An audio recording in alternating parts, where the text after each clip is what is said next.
So I just want to touch on something you brought up a moment ago when you were talking about your earlier start in the junk car business. Walk me through your process. So once you buy the car, walk me through what you're stripping off, what you're taking to the yard, and then like what you strip off, where do you put it? Where do you house it so it doesn't walk off the job? Okay, so the way we're doing it today, we we buy all cars, good Hmm. cars, bad cars, parts cars. We're doing it a little bit different than what we used to do years ago. We're buying the vehicles now. The good cars, we're fortunate to have dealer's license as well. Okay. So if we buy a vehicle and it's a good car, then we will most likely wholesale that vehicle out, sell it whole to another car dealer.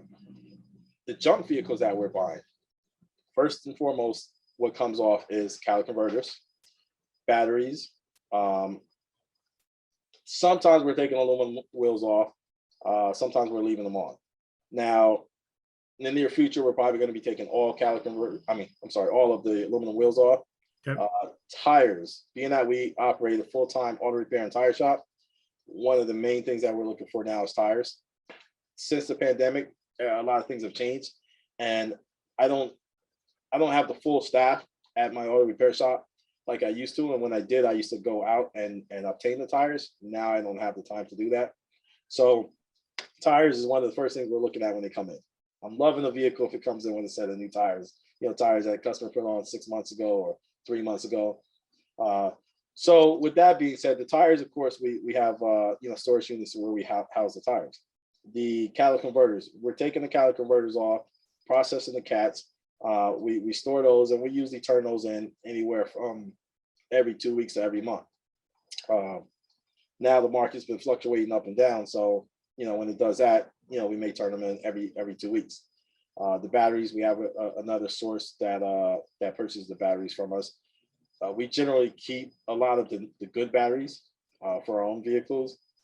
Um, I would say, and that's about it. Now, what I mean by we're doing things a little bit differently now is the fact that the parts industry, if you have the facility to store the vehicles, it is definitely a plus to decide to part some vehicles out, and especially depending on the car. So we'll advertise what we like to do sometimes, depending on what type of vehicle it is. I'll give it anywhere from 3 to 4 days, up to 2 weeks, and I'll post the vehicle for parts and decide to part a vehicle out. Sometimes we do it for many different reasons. Sometimes we'll do it because of the fact that if we paid high on a vehicle, more than we wanted to pay.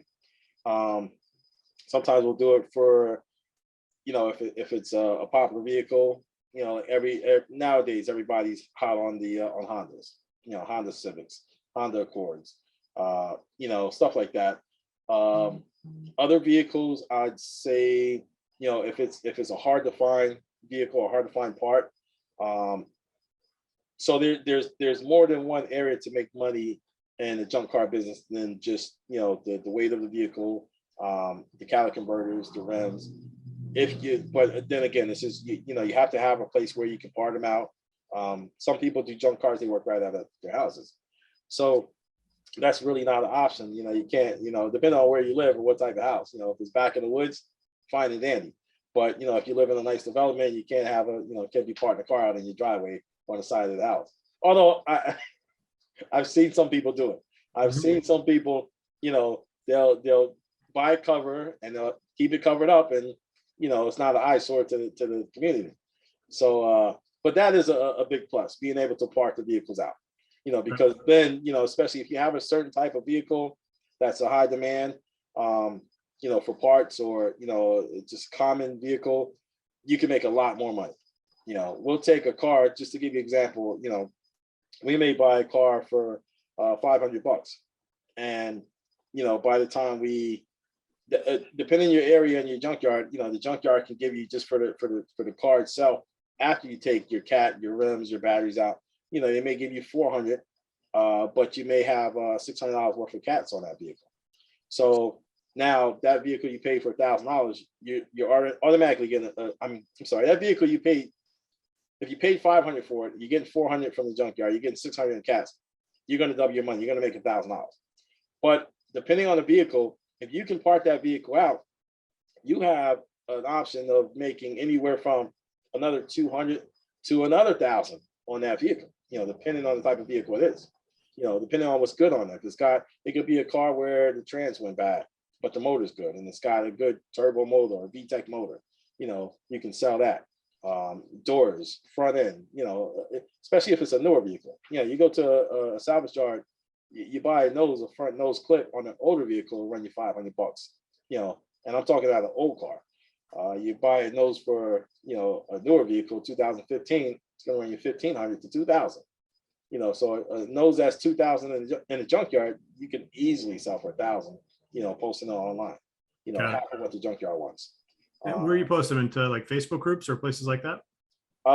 Facebook, Craigslist, believe it or not, is still Craigslist isn't what it used to be, but it's still existing. It still works sometimes for some things. Okay. But I think it's fair to say Facebook is kind of put a hurting on Craigslist and kind of took over it a little bit. But yes, for the most part, Facebook is pretty much number one. There's so many groups, marketplace on Facebook. So you have a huge audience, and nowadays everyone is on social media. So yes, on Facebook, and you learn a lot of things from different people. I never say that I know it all, or I can't learn. I have young kids, and they teach me some things. Exactly. You'd be surprised, but you learn a lot from a lot of people. And I have my youngest son is 20 years old. And I'm sitting here to this day, still teaching him this, things in the business with this business and the auto repair business, the junk car as well. He's involved with it as well. He's taught me just recently. We're going back maybe 3 weeks ago about, what is it? Snapchat. We all know about TikTok. I think Snapchat is the one that they say is for the younger generation. He posts some of the stuff.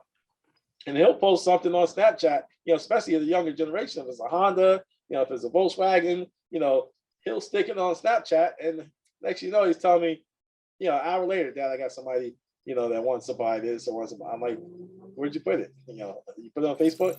I'll put it on Snapchat. And it goes, social media. Mm-hmm. But yeah, there's so many different avenues.